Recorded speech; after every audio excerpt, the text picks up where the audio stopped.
kebiasaan anak muda yang sebenarnya hedon, nggak pernah tahu apa itu fungsi dari pemuda itu sendiri gitu kan. Masalah pelecehan seksual itu kan korbannya pasti perempuan gitu. Nah, aku tuh suka sedih kadang-kadang kalau misalnya ada perempuan, misalnya aku nih dilecehkan oleh laki-laki gitu. Jadi viral dulu, ya viral dulu penegakan baru hukum penegakan gitu. hukumnya. Nah itu ya, perempuan juga sebenarnya bisa mengembangkan potensi.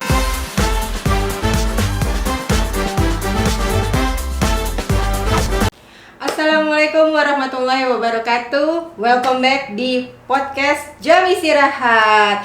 Bersama saya saat ini selaku host Ria Mariana dan juga ada bintang tamu Mbak Nadia Yolanda Putri. Iya. Beliau ini adalah ketua DPD 1 KNPI DKI Jakarta. Benar ya, Mbak ya? Betul betul. Tuh. Dan dan dia ini juga adalah seorang perempuan pertama yang menjadi ketua DPD 1 KNPI DKI Jakarta. Perempuan. Mantap banget sih, Mbak. Nah, untuk sebelum kita mulai nih, Mbak, obrolan, Oke, boleh. kita mau tahu dulu nih, Mbak Nadia ini kalau jam istirahat tuh ngapain aja sih, Mbak? Aku tuh semenjak jadi ketua KNPI DKI Jakarta, jadi mobilenya tuh nggak tentu. Kadang-kadang ditelepon, Kak ada kegiatan ini, datang ke sini, Kak ada ini gitu. Jadi ya udah jam istirahat ini harusnya hari ini juga kan ada, abis dari sini aku ada kegiatan sosial juga di Sunter. Karena kemarin ini pengumuman BBM naik, jadinya kita dari KNPI DKI mau bagi-bagi sembako lah untuk korban yang terdampak dari BBM naik itu. Gitu. Luar biasa kerjanya kerja sosial terus. Iya. Mantap. Oke nih, Kak Nadia. Ini anaknya apa nih? Manggilnya Nggak apa-apa, Kakak, Kak Mbak, Nadia. Mbak Nadia aja. Nadia aja. Nadia aja boleh, biar santai. Siap. Sekarang sibuk kuliah udah enggak kan? Udah Iya. selesai. Berarti kerja sekarang ini. Iya, aku ada beberapa usaha sih. Oh, usaha. Nah, bagaimana tuh ya membagi waktu antara kesibukannya sebagai seorang ketua gitu kan di organisasi pemuda dan juga di kehidupan Mbak Nadia sendiri sebagai pengusaha. Oh ya. Jadi membagi waktunya ya udah aku tuh jalanin aja, Mbak. Nggak pernah yang namanya aku tuh ngelis. Palingan nanti kalau misalnya ada terkait dengan per KNPI-an nanti ada yang ngurus kayak gitu, nanti aku kesini nanti dijadwalin gitu. Tapi kalau misalnya untuk usaha kan udah ada yang manage, jadi aku nggak terlalu banget fokus banget di usaha gitu. Jadi aku lebih fokusnya itu di KNPI-nya banget, karena kalau di usaha itu kan udah ada yang manage, jadi aku tinggal laporan doang kan kayak gitu. Dan kenapa sih mau berkecimpung di organisasi pemuda? Ya. Sebelumnya aku tuh kenapa mau menjadi ketua KNPI DKI, tadinya memang aku tuh punya basic organisasi. Waktu kuliah pun di Jayabaya, aku tuh pernah jadi presiden mahasiswa Universitas Jayabaya. Lalu di situ fokus, dan juga teman-temanku juga di sekelilingku banyak yang aktif di organisasi. Aku juga HMI. Jadi hobi aja gitu kalau misalnya aku berorganisasi. Lalu kemarin ada info kalau misalnya KNPI DKI Jakarta itu mau ada musda pemilihan ketua. Jadi aku mau dijadiin panitia di situ, panitia penyelenggara. Nah, aku oke. Habis itu aku mikir kenapa aku nggak nyalon aja sekalian lah gitu loh. Tapi kan memang di KNPI DKI Jakarta, di KNPI sendiri ini kan pasti ada proses gitu, entah dari OKP, ini kan wadah berhimpunnya para OKP. Nah, sedangkan aku hanya berhimpun di HMI dan belum pernah secara langsung aktif di KNPI. Jadi itu agak sulit tuh aku ngerangkul dari kawan-kawan OKP itu agak sulit. Makanya itu tantangan sendiri. Pas terpilih menjadi ketua KNPI DKI Jakarta, ya alhamdulillah seneng banget dengan dinamika yang ada pastinya kan gitu. Oke, sebagai perempuan pertama ya kan terpilih itu kan sesuatu yang menjadi sejarah baru gitu kan dari KNPI. Boleh tahu nggak prosesnya itu seperti apa sih untuk bisa jadi terpilih? Apa ada dinamikanya, penolakan dari peserta atau segala macam? Sebenarnya karena aku ini udah perempuan pertama, udah gitu termuda katanya ketua KNPI DKI Jakarta. Aku juga baru tahu, jadi setiap kali aku kompetisi tuh aku nggak berpikir ini laki-laki ini perempuan gitu loh Kak. Jadi aku tuh hilangin dulu gendernya gitu. pemikiran tentang gendernya. Jadi kalau misalnya aku mau berkompetisi, ya aku berkompetisi aja gitu. Walaupun aku berpikir itu punya pemikiran itu lama ya prosesnya, karena kan memang harus ada mungkin edukasi tentang keperempuanan juga gitu. Dinamikanya pasti ada karena KNPI ini kan wadah berhimpunnya OKP yang dimana memang ada 183 untuk KNPI DKI Jakarta sendiri itu yang berhimpun di KNPI. Jadi pasti aku juga punya saingan waktu itu. Ada salah satu temanku juga, aku bisa bilang itu temanku, seniorku juga. Berapa tuh? Ada sekitar 2 orang, tapi aku akhirnya aklamasi karena lebih baik. Inilah maksudnya kelebihannya perempuan kan. Pasti kan lebih ke bargaining, mediasi segala macam kayak gitu. Jadi aku samperin, aku bilang ya udah bargaining, kalau aku ketua gimana, kalau kamu ketua gimana gitu. Jadi lebih ke persuasif kayak gitu. Dan akhirnya sebelum adanya Musda nih udah musyawarah mufakat kita kalau misalnya Nadia aja di ketua KNPI DKI Jakarta gitu, aklamasi. Dan itu langsung disetujui sama Dan semua. ya disetujui. Lalu kalau kita mau tahu visi misinya apa waktu itu? Visi misi aku kan gini, aku melihat permasalahan-permasalahan yang ada di kepemudaan itu kan sangat banyak, apalagi di DKI Jakarta. Pengangguran, terus juga banyak banget kebiasaan anak muda yang sebenarnya hedon, terus apatis kayak gitu. Nah itu aku gimana caranya membuat suatu program-program yang memang nanti akan melibatkan mereka gitu. Banyak kok yang nggak tahu tentang KNPI itu sebenarnya apa, karena memang mereka itu fokusnya ya senang-senang aja gitu. Banyak pemuda yang senang-senang aja ke kafe, ngobrol, ngopi segala macam, tapi nggak pernah tahu apa itu fungsi dari pemuda itu sendiri gitu kan. Nah, program-program aku tuh lebih banyak ke digital sih, lebih banyak kayak gitu. Kalau misalnya UMKM kreatif gitu, gimana caranya kita itu membuat pelatihan UMKM dan juga memberikan modal, bukan hanya orang yang sudah punya usaha kita kasih modal untuk meningkatkan usaha dia gitu, tapi juga orang-orang yang pengen usaha tapi nggak ada modal juga kita harus pahami juga gitu, harus lihat juga gitu sih Kak. Luar biasa sekali loh visi misinya ya, membangun generasi muda ya untuk bisa mandiri, terus juga berjaya dan segala macamnya, menjadi suatu SDM manusia yang lebih bermutu tentunya ya.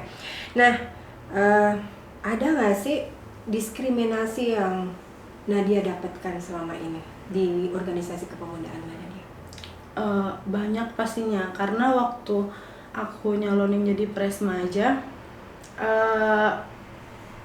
karena emang sih di Indonesia ini kita bukan negara Islam, tapi memang mayoritas tuh Islam. Nah, stereotip masyarakat yang dibangun di Indonesia ini kan ya wanita itu lemah kayak gitu. Jadinya aku juga terdampak ke akunya ketika aku pengen berkreasi, aku pengen memimpin, aku juga pengen berkontribusi. Emang lu bisa kayak gitu.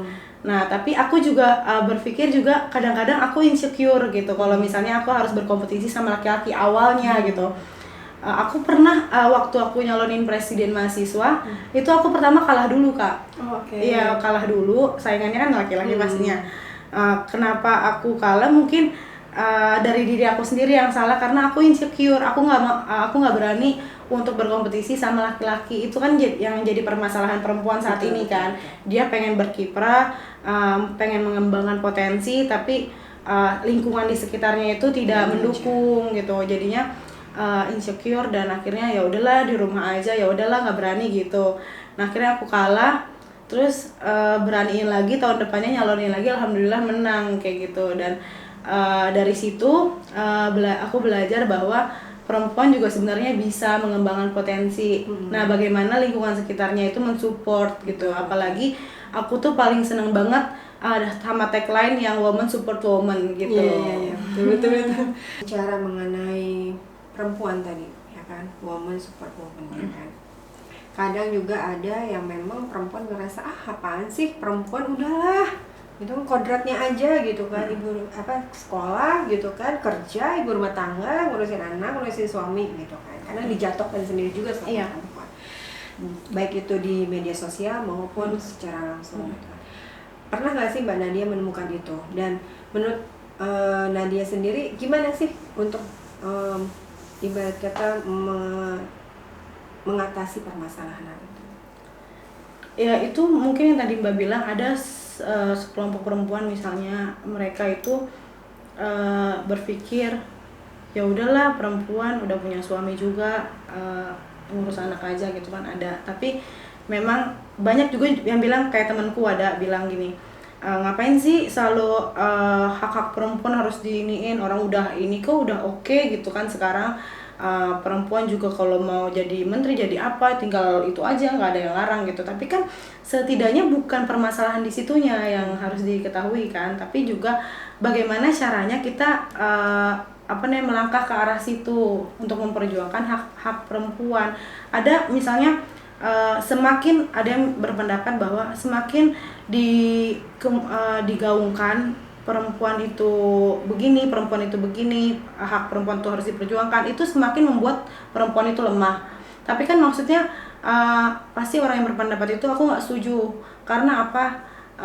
Mungkin sebagian orang ada yang beruntung karena hidupnya nyaman, perempuan itu nyaman, terus juga teredukasi dengan benar lingkungannya. Tapi kan kita harus tahu bahwa banyak sekali perempuan-perempuan yang memang kurang beruntung daripada kita, yang setiap hari mendapatkan asupan secara pemikirannya buruk gitu. Nah terus juga ada yang ditinggal suaminya saat dia nggak bisa melakukan apapun gitu.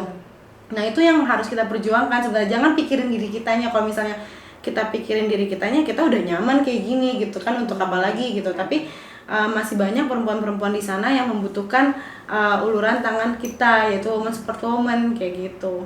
Sepakat. Fenomena soal pelecehan perempuan.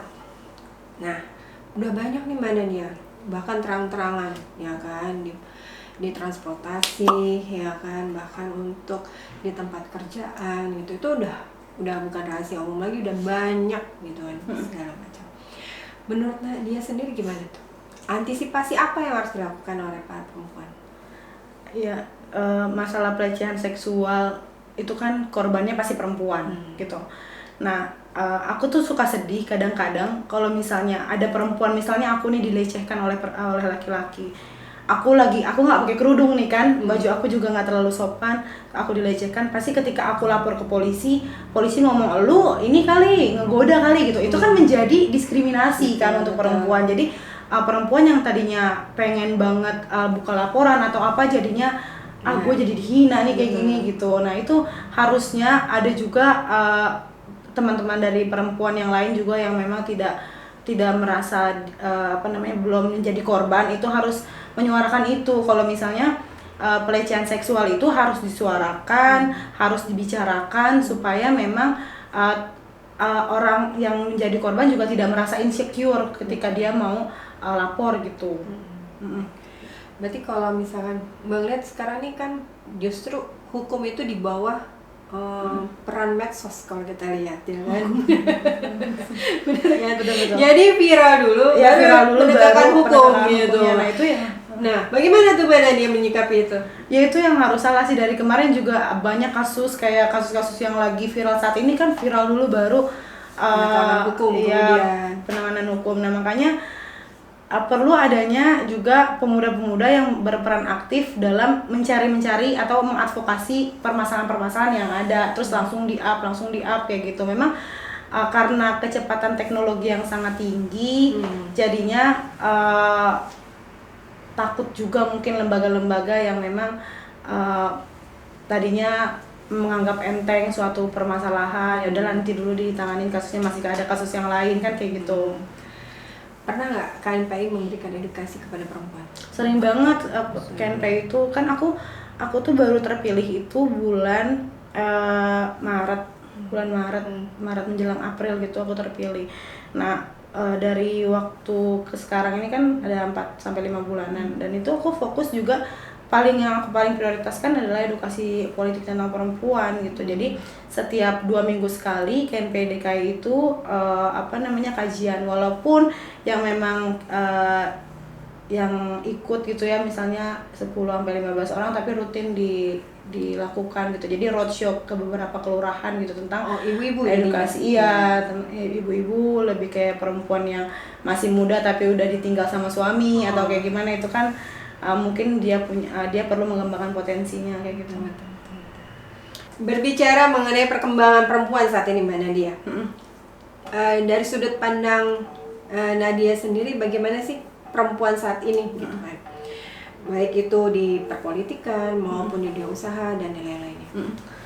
Aku melihat perkembangan perempuan saat ini udah lumayan maju dibandingkan dulu pendahulu kita. Ada Era Kartini, ada Cut Nyadin, mereka bagaimana berusaha untuk hak-hak perempuan tuh harus harus diambil gitu kan.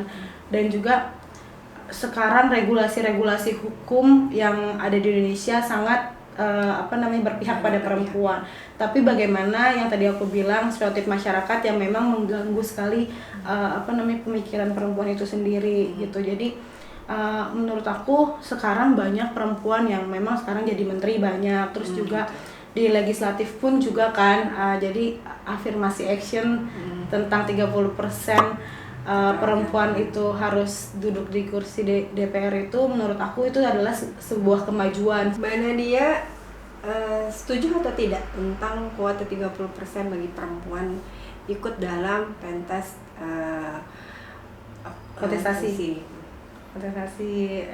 nyalek gitu ya? Ya, caleg. Nah, itu kan untuk nyalon ya. Malah aku lebih setuju lagi kalau itu diharuskan 30% itu ada di DPR, ada di kursi legislatif itu. Jadi sebagai hanya kebijakan, bukan pemenuhan kuota suara aja. Karena bahkan 30% itu harus minimal supaya itu juga memacu perempuan itu berkreasi, perempuan itu berani gitu kan. Kalau misalnya ada diharuskan itu berarti perempuan-perempuan yang kita bilang banyak yang insecure dan segala macam itu bisa lebih berani karena memang diharuskan gitu. Aku setuju sih itu. Setuju berarti ya? Setuju banget. Saat ini perjuangan perempuan itu masih panjang sekali ya kan, baik itu regulasi yang harus diperjuangkan gitu kan, maupun hak-hak perempuan lainnya itu masih sangat jauh sekali ya kan. Menurut Mbak Nadia, porsi perjuangan perempuan saat ini yang ada di lembaga politik, apakah itu sudah maksimal atau belum? Belum maksimal karena afirmasi actionnya udah oke. Itu 30% harus direkomendasikan sebagai pemangku kebijakan di legislatif. Tapi peningkatannya itu nggak signifikan setiap tahunnya, setiap periodenya gitu. Dan juga terkadang perempuan itu yang udah ada di bangku kebijakan, di bangku legislatif itu diberikan porsinya tidak pengambil keputusan. Itu yang harus disayangkan kan Mbak, kalau misalnya. Dan juga perempuan itu kalau udah yang aku lihat sih, yang banyak nih perempuan yang ada di DPR RI gitu, mereka lupa tujuannya gitu. Jadi sebenarnya kita itu sebagai perempuan harus memperjuangkan hak-hak perempuan, bukan yang lain gitu. Itu dulu tuh tujuannya. Nah, itu terkadang perempuan yang sudah di sana itu lupa gitu. Dan juga hanya jangan sampai juga, aku berharap sama Bu Zita Anjani, gimana pun juga Kak, Bu Zita ini kan perempuan yang sudah dipercayakan ada di kursi legislatif. Nah, aku mau juga, harapan aku kepada Bu Zita juga fokus kepada tujuan, yaitu banyak hak-hak perempuan yang harus diperjuangkan, hak politiknya, hak ekonominya, dan juga pemuda-pemuda perempuan yang memang harus mengembangkan potensinya, harus didukung juga, harus diakomodir kayak gitu. Bicara soal hak yang belum terpenuhi gitu, yang belum diperjuangkan secara maksimal, salah satunya mungkin Mbak Nadia bisa sebutkan apa sih hak itu yang masih belum terpenuhi bagi perempuan saat ini? Hak misalnya dari yang pertama ya, kekerasan seksual itu masih banyak banget, tadi kita udah bahas. Terus juga itu yang harus diperjuangkan banget, karena memang perempuan tuh bebas, bukan aku membebaskan sih bebas, tapi lebih bebas tapi bermoral gitu untuk berpakaian atau apa gitu. Jadi jangan disalahkan ketika misalnya perempuan itu tidak berkerudung atau pakaiannya kayak gini, itu yang selalu disalahkan gitu. Kedua, ya hak kebebasan. Kedua, hak politiknya.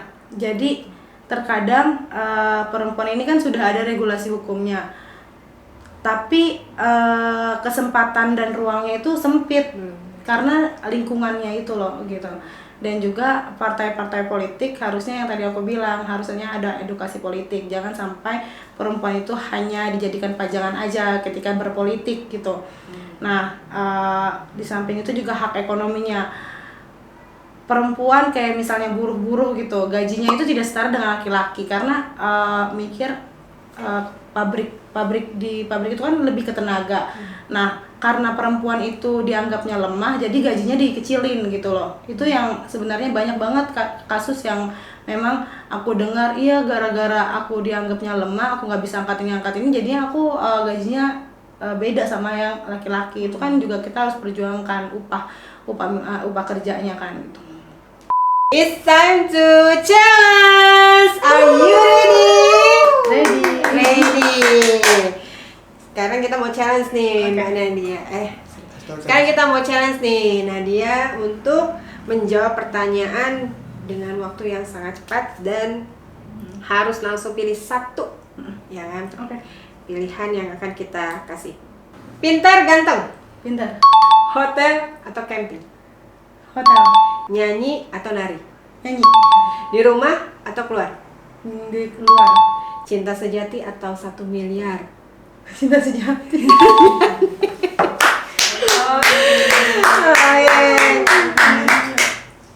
Kita mau tanya dulu nih, pintar atau ganteng? Jawabannya? Pintar. Pintar. Emang nggak mau Mbak suaminya ganteng gitu? Kalau pintar kayaknya udah kelihatan ganteng. Oh gitu. Iya. Ganteng ya. Ganteng dari karismanya. Betul sekali Mbak Anna Mutia. Di rumah atau keluar? Jawabannya? Keluar. Berarti Mbak Nadia ini suka keluar Cari inspirasi. Kalau di rumah aja nggak bisa. Nggak bisa ya. Berarti bukan kaum rebahan loh dia. Oke. Cinta sejati atau 1 miliar? Cinta sejati dong. Cinta sejati. Karena itu sampai mati ya Mbak ya. Oke. Nah, untuk menutup podcast kita nih Mbak, ada nggak yang Nadia mau sampaikan kepada para perempuan mungkin yang membutuhkan motivasi dari Mbak Nadia? Iya, jadi perempuan, khususnya perempuan muda, jangan merasa insecure ketika kita itu dianggap lemah, kita dianggap tidak bisa, tapi yakinkan diri kita kembali kalau misalnya kita butuh mengembangkan potensi kita untuk berbuat untuk orang banyak, dan kita juga punya kesempatan yang sama. Menarik sekali, kali ini kita berbincang-bincang dengan seorang Nadia, Ketua DPD 1 KNPI DKI Jakarta, yang pastinya sangat menarik sekali untuk bisa kita ambil apa sih yang menjadi motivasi, apa sih yang menjadi hal-hal yang memang harus menjadi perhatian bagi kaum perempuan, baik yang memang saat ini sedang berjuang maupun yang memang sudah ada di tempat-tempat yang memang dia bisa memperjuangkan perempuan, mungkin di partai politik maupun di tempat-tempat lainnya. Dan Mbak Nadia, kami merasa terima kasih sekali untuk kedatangannya di podcast Jam Istirahat kami ini. Saya selaku Ria Mariana, host podcast kali ini, dan juga berserta kru podcast Jam Istirahat mengucapkan terima kasih, pamit undur diri. Wassalamualaikum warahmatullahi wabarakatuh. Dadah.